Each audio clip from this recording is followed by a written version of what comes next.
തമിഴ്നാട്ടിൽ സ്റ്റാലിൻ തകർന്നിരിക്കുകയാണ്, DMK മൊത്തത്തിൽ തകർന്നിരിക്കുകയാണ്. അത് മാത്രമല്ല, ചിലപ്പോ എടപ്പാടി പളനിസ്വാമി മുഖ്യമന്ത്രിയായിട്ട് പ്രത്യക്ഷപ്പെടാം അല്ലെ?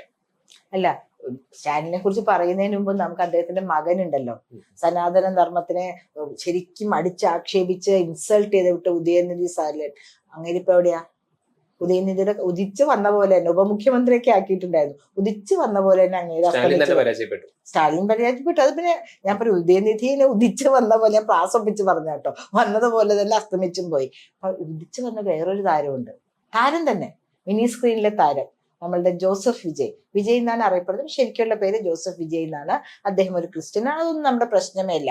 കാരണം ക്രിപ്റ്റോ ക്രിസ്ത്യൻ എന്ന് പറയാൻ പറ്റില്ല. അദ്ദേഹം ശരിക്കും തന്നെ ക്രിസ്ത്യൻ ആണെന്ന് പറയുന്ന ഒരു വ്യക്തിയാണ്. നമുക്ക് അറിയുന്ന ഇൻഫർമേഷൻ അനുസരിച്ച് ഐ സ്റ്റാൻഡ് കറക്റ്റഡ്. അദ്ദേഹം വളരെ ഇവാഞ്ചലിസ്റ്റ് ആണ്. തമിഴ്നാട് ക്രിസ്ത്യൻ പ്രദേശമാകണമെന്നും അതോടൊപ്പം തന്നെ ഇന്ത്യ മുഴുവനും യേശുദേവന്റെ തിരു അരുൾ അനുസരിച്ച് ജീവിക്കുന്ന ആൾക്കാരെ കൊണ്ട് നിറയണമെന്നൊക്കെ ആഗ്രഹിക്കും. അതിനുവേണ്ടി ഇന്റർനാഷണൽ തലത്തില് പല ഇവാഞ്ചലിക്കൽ സൊസൈറ്റികളുമായിട്ട് അടുത്ത് പ്രവർത്തിച്ചിരുന്ന ഒരു വ്യക്തിയാണ് വിജയ് എന്നാണ് ഞാൻ മനസ്സിലാക്കുന്നത്.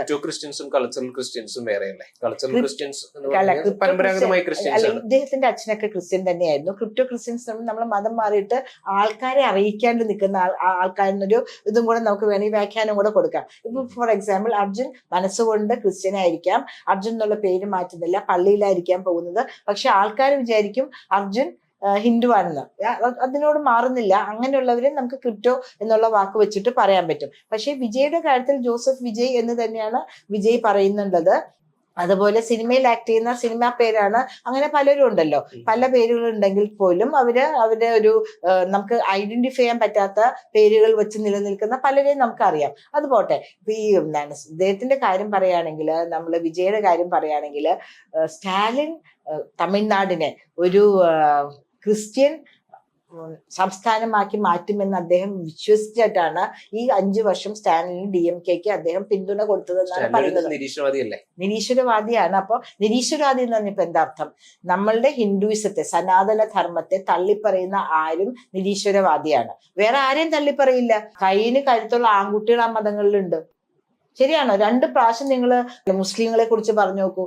ചിലപ്പോ കഴുത്തിന് മേളിൽ തലയുണ്ടാവില്ല. അല്ലെങ്കിൽ ക്രിസ്ത്യൻസിനെ കുറിച്ച് പറയൂ, ഉടനെ ബിഷപ്പുമാര് വന്ന് നമ്മളെ ആക്രമിക്കും.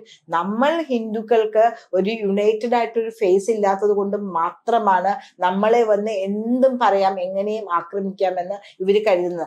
അതാണ് എൻ്റെ ഇത്രയും കൊല്ലത്തെ അനുഭവത്തിൽ നിന്ന് പറയുന്ന കാര്യം കേട്ടോ. നമ്മളെ സംരക്ഷിക്കാൻ നമുക്ക് ഒരു ബിഷപ്പില്ല. നമ്മളുടെ പൂജാരിമാര് നമുക്ക് പ്രസാദം ഇട്ടരും, നമ്മുടെ കൈ തൊടാണ്ട്, നമ്മുടെ മുഖത്തേക്ക് പോലും നോക്കില്ല. നമുക്ക് കൂടിയിരുന്ന് ചർച്ച ചെയ്യാൻ അമ്പലങ്ങളിൽ ഒരു കമ്മ്യൂണിറ്റി ഹാൾ ഉണ്ടോ? എനിക്കൊരു ഫ്രണ്ട് ഉണ്ട്, രാജസ്ഥാനിൽ നിന്ന് വന്നൊരു ഡോക്ടറാണ്. She's married to a Menon. ഇവിടെയാണ് താമസിക്കുന്നത്. അപ്പൊ എന്നോട് പറയും, ചേച്ചി അമ്മയും അച്ഛനും അമ്പലത്തിൽ പോയിട്ട് വന്നപ്പോ ഞാൻ ചോദിച്ചു, അമ്മേ ഇന്ന് ആരെയൊക്കെ കണ്ടു, എന്തൊക്കെ സംസാരിച്ചു? അപ്പൊ അമ്മ പറയും, ആ ചേച്ചിയെ കണ്ടു, ഞങ്ങളൊന്ന് ചിരിച്ചു. നമ്മൾ അങ്ങനെയല്ല, അമ്പലത്തിൽ വന്ന് ഇങ്ങനെ നോഡ് ചെയ്യുന്നല്ലാണ്ട് നമ്മൾ സംസാരിക്കൊന്നുമില്ല. രാജസ്ഥാനിലൊക്കെ അമ്പലത്തിനോടനുബന്ധിച്ച് വലിയ വലിയ ആളുകളുണ്ട്.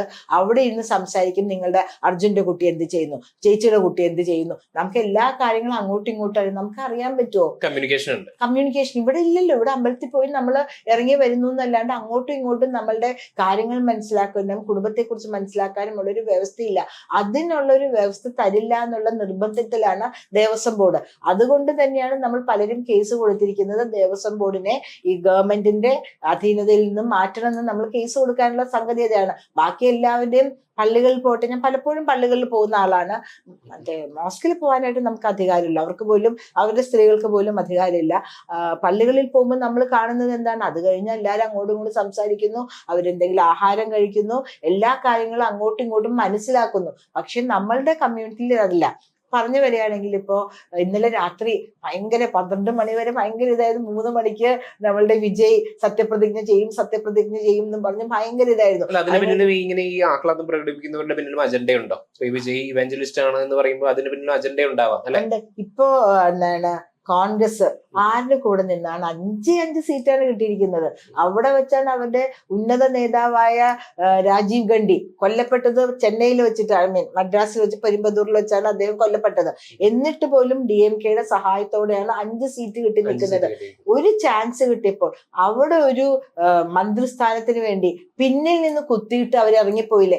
മാത്രമല്ല KC വേണുഗോപാൽ, നമ്മൾ വിശ്വസ്തമായ സോഴ്സുകളിൽ നിന്ന് അറിയുന്നു, മുസ്ലിം ലീഗിന് അവിടെ MLA-മാരുണ്ട്. അവരുടെ പുറകെ നടക്കുകയായിരുന്നു, സപ്പോർട്ട് ചെയ്യുന്നത്. പറഞ്ഞു സപ്പോർട്ട് ചെയ്യുന്ന ഒരു കണ്ടീഷനിലെത്തി. പിന്നെയായിരിക്കും വിജയുടെ ദുരുദ്ദേശം മനസ്സിലാക്കിയിട്ട് അവർ പറഞ്ഞു, പുറത്തുനിന്ന് സപ്പോർട്ട് ചെയ്യാൻ പോലും ഞങ്ങളില്ല, ഞങ്ങളെ സപ്പോർട്ട് ചെയ്ത് കൊണ്ടുവന്നത് DMK ആണ്, അതുകൊണ്ട് ഞങ്ങൾ പുറത്തു നിന്നുള്ള സപ്പോർട്ടിന് പോലും ഇല്ല എന്ന് വ്യക്തമായ ഭാഷയിൽ പറഞ്ഞു. ഇന്ത്യ സഖ്യം പിളർപ്പിലേക്ക് പോവുകയാണ്. ഇന്ത്യ സഖ്യം അതല്ലേ, അല്ല നമ്മുടെ CPM-ഉം CPI-യും പുറത്തുനിന്ന് സപ്പോർട്ട് ചെയ്യും. ഇപ്പൊ ഇന്ത്യ മുന്നണി ഒന്നായല്ലോ, കേരളത്തിൽ മാത്രമല്ലേ അവർ വേറിട്ട് നിൽക്കുന്നുള്ളൂ. ഇന്ത്യ മുന്നണി അവിടെ ഒന്നായി. പുറത്തുനിന്ന് സപ്പോർട്ട് ചെയ്താൽ എന്താ, ഞങ്ങൾ മന്ത്രിയൊന്നും ആവില്ല, പക്ഷെ പുറത്തുനിന്ന് സപ്പോർട്ട് ചെയ്യും. അപ്പൊ എന്താണ് കണ്ടുവരുന്നത്, ഈ ഇലക്ഷൻ ജയിച്ചു കഴിഞ്ഞപ്പോൾ അവർക്ക് ഒരു സീറ്റ് കൊടുത്ത് അവരുടെ 2 സംസ്ഥാനങ്ങളിലെങ്കിലും MLA-മാരുടെ ഒരു കക്ഷിയായി മാറ്റി അവരെ പുറകിൽ നിന്ന് കുത്തിയിട്ട് പോകുമ്പോൾ എന്തൊരു സംസ്കാര ശൂന്യതയാണ്. കോൺഗ്രസിന്റെ മന്ത്രി വേണമെന്നാണ് പറയുന്നത്. ഏറെ കാലത്തിന് ശേഷമാണ് ഒരു ഉപമുഖ്യമന്ത്രി ആയിക്കോട്ടെ, നമുക്ക് എന്താ നഷ്ടം, ഇനി ബാർഗെയിൻ ചെയ്യാലോ. 108 സീറ്റിൽ ജയിച്ചു വിജയുടെ കക്ഷി. 107 എന്ന് പറയാൻ പറ്റില്ല, ഒരു സീറ്റിൽ 2 സീറ്റിൽ വിജയ് ജയിച്ചിട്ടുണ്ട്.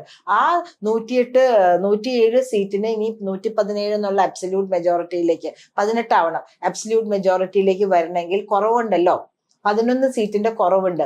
അത് വെച്ചിട്ടാണ് കളിക്കുന്നത്. ഇനി ഇവരൊക്കെ വേറൊരു അദ്ദേഹം പറയുന്നുണ്ട്, അദ്ദേഹത്തിന് കുറച്ചുനാൾ മുഖ്യമന്ത്രി ആയിരുന്ന കൊള്ളാന്ന് കൂടെ പറയുന്നുണ്ട്. ഇങ്ങനെ ഓരോരുത്തരും ബാർഗെയിൻ ചെയ്യുമ്പോൾ ആ രാഷ്ട്രീയം എന്തായി മാറും, പ്രധാനപ്പെട്ട വകുപ്പുകൾ ചോദിക്കും. ആഭ്യന്തരം, ധനകാര്യം, ഗതാഗതം, പൊതുമരാമത്ത് തുടങ്ങിയ, വിദ്യാഭ്യാസം തുടങ്ങിയ വകുപ്പുകളൊക്കെ ഈ 1ഉം 2ഉം കക്ഷികളോ 1ഉം 2ഉം MLA-മാരുള്ള കക്ഷികൾക്ക് കൊടുക്കുകയാണെങ്കിൽ പവർ പിന്നെ എവിടെയായി? ഒരു പേപ്പർ കടുവയായിട്ട് വിജയിക്കിരിക്കാൻ നമ്മള് സിനിമയിൽ കാണുന്ന ആ ഉശിരുള്ള നായകനാവാൻ പറ്റില്ല. നിലനിൽപ്പുണ്ടോ വിജയിക്ക്? ഒരു നിലനിൽപ്പുമില്ല. പക്ഷെ അറ്റ് ദ സെയിം സ്റ്റാലിനെ തകർക്കാനായി എന്ന് പറയുന്നത് വലിയൊരു, അതിനിടയിൽ നമ്മളിപ്പോ കേൾക്കുന്ന, വളരെ സ്ട്രോങ് ആയിട്ട് കേൾക്കുന്ന DMK-യും ADMK-യും കൂടെ സഖ്യം ചേർന്നിട്ട് അവരൊരു മന്ത്രിസഭ രൂപീകരിക്കുവാനായിട്ടുള്ള സാധ്യതകളും, പളനിസ്വാമി മുഖ്യമന്ത്രി ആയിക്കൊണ്ട് അതിനുവേണ്ടി ADMK-യുടെ എല്ലാ MLA-മാരെയും പുതുശ്ശേരിയിലെ ഒരു റിസോർട്ടിലേക്ക് മാറ്റി, റിസോർട്ട് രാഷ്ട്രീയം തുടങ്ങിയിരിക്കുന്നു എന്നാണ് നമ്മൾ മനസ്സിലാക്കേണ്ടത്. അപ്പോ അങ്ങനെയാകുമ്പോൾ DMK-യും ADMK-യും തമ്മിൽ ഇത്രയും നാൾ എന്തിനു വേണ്ടിയിട്ടാണ് ഫൈറ്റ് ചെയ്തത്? ചുരുക്കം പറഞ്ഞാൽ അധികാരമാണ്. ജനങ്ങളുടെ കണ്ണിൽ പൊടിയിടാൻ വേണ്ടി മാത്രമായിരുന്നു. ജനങ്ങളുടെ കണ്ണിൽ പൊടിയിടാൻ മാത്രമായിരുന്നു എന്ന് പറയാൻ DMK-യും ADMK-യും അധികാരത്തിന് വേണ്ടി തന്നെയല്ലേ അവിടെ നിൽക്കുന്നു, ഇവിടെ നിൽക്കുന്നു, ഒരുമിച്ച് ചേർന്നാൽ സീറ്റ് വിഭജിച്ചു പോകില്ലേ? അപ്പോ ഇവർക്ക് രണ്ടുപേരും പുറത്തേക്ക് പോകും എന്നുള്ള സാഹചര്യത്തിൽ അവർ ഒരുമിച്ച് ചേരുന്നു. ജനങ്ങൾ തെരഞ്ഞെടുത്തത് 108 സീറ്റ് നേടിയ വിജയുടെ പാർട്ടിയാണ് അവര് തെരഞ്ഞെടുത്തത് അവരെയാണ്. അവരെ ഒഴിവാക്കാൻ വേണ്ടി എന്തൊക്കെ തരത്തിലുള്ള നാടകങ്ങളാണ് നടക്കുന്നതും കൂടെ നമ്മൾ ആലോചിക്കണം അർജുൻ. ജനവിധി വിജയുടെ ഒപ്പം തന്നെയാണ്.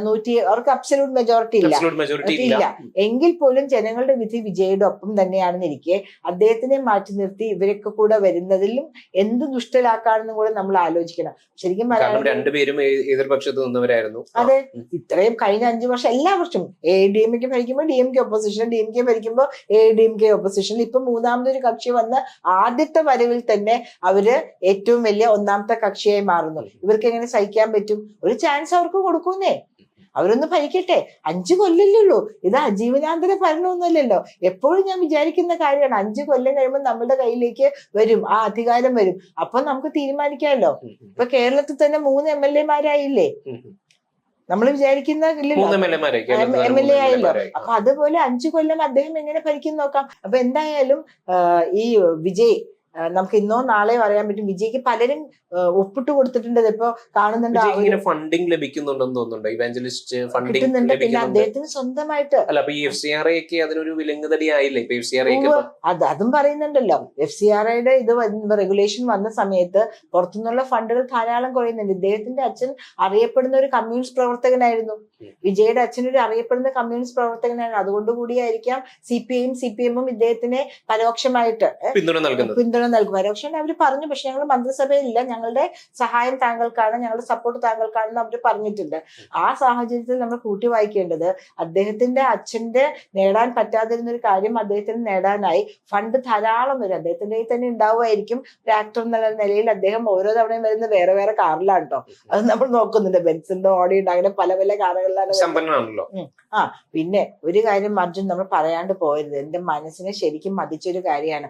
ഒരു കുഞ്ഞു മരിച്ചു, ആ ഒരു സ്റ്റാമ്പേഡ് ഉണ്ടായിരുന്നല്ലോ വിജയെ കാണാൻ. ആ അമ്മ പറയാണ്, അതെന്നാലും എനിക്ക് വിജയെ കാണാൻ പറ്റിയല്ലോ എന്ന്. എനിക്കത് പറയാൻ പറ്റില്ല. സ്വന്തം കുഞ്ഞു മരിച്ച അമ്മയുടെ ആ മനസ്ഥിതി.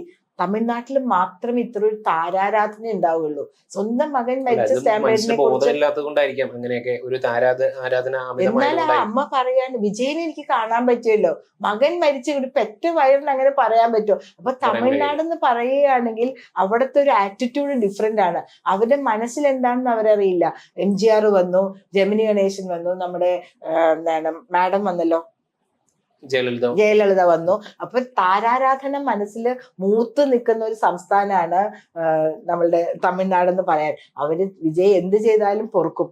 നമ്മളുടെ കാണപ്പെട്ട ദൈവല്ലേ, തലൈവറല്ലേ, തലൈവർ എന്ത് ചെയ്താലും എന്താ, ഇളയ ദളപതി. ഈ 5 വർഷത്തെ ഭരണം മോശമാണെന്നുണ്ടെങ്കിൽ ഇതേ ജനത തന്നെ അത് മാറ്റുകയും ചെയ്യും. മാറ്റേണ്ടി വരും.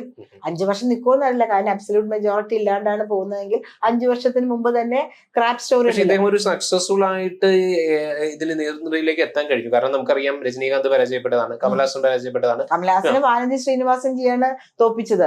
BJPയുടെ വാനതി അഖിലേന്ത്യാ പ്രസിഡന്റ് വിജയകാന്ത് പരാജയപ്പെടുത്താണ്. ആ ഒരു സ്ഥാനത്താണ് ഇദ്ദേഹം ഒരു സുപ്രഭാതത്തിൽ അധികാരം നേടിയെടുക്കുന്നത്. അതെ. അപ്പൊ അദ്ദേഹത്തിന്റെ MGR മോഡലിലേക്ക് ഇദ്ദേഹത്തിന് കഴിഞ്ഞ് തമിഴ്നാട് പ്രസൻസ് ഉണ്ടെന്നും പറയണം. ഒരു ലോക്കലൈസ്ഡ് അല്ല, പാൻ തമിഴ്നാട് പ്രസൻസ് വിജയുടെ യഥാർത്ഥത്തിൽ ഇത് ഗുണം ചെയ്തത് BJP ആണ്. കാരണം സ്റ്റാലിനെ പോലെ ഒരു വ്യക്തിയെ അഴിഞ്ഞു വരുത്താൻ ഇദ്ദേഹത്തിനെ കൊണ്ട് കഴിഞ്ഞു. അതുകൊണ്ട് തന്നെ BJPക്ക് അത്രമാത്രം നമ്മൾ കാത്തിരുന്ന് കാണേണ്ട കാര്യം കൂടിയാണ് അർജുൻ. കാരണം ഇദ്ദേഹം ഏത് നിലയിലേക്കാണ് പോകുന്നത്. അദ്ദേഹത്തിന്റെ ബാക്ക്ഗ്രൗണ്ട് ചെക്കിങ്ങിൽ കാണുന്നത് അദ്ദേഹം ഒരു ക്രിസ്ത്യൻ അനുഭാവിയാണ്.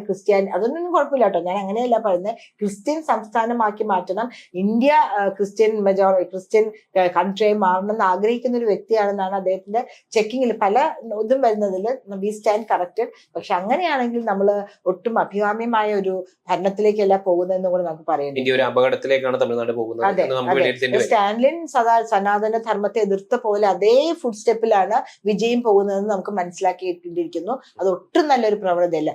എല്ലാവർക്കും ഒരുമിച്ച് തോളോട് തോൾ ചേർന്ന് നിൽക്കുവാനും ജീവിക്കുവാനും ഇവിടെ ഒരു പൗരൻ എന്ന നിലയിൽ പ്രവർത്തിക്കാനുള്ള അവകാശമുണ്ട്. ഭാരതീയ ജനതാ പാർട്ടി ഭാരതീയ മുസ്ലിം പാർട്ടിയല്ല, ഭാരതീയ ക്രിസ്ത്യൻ പാർട്ടിയല്ല, ഭാരതീയ ഹിന്ദു പാർട്ടിയല്ല.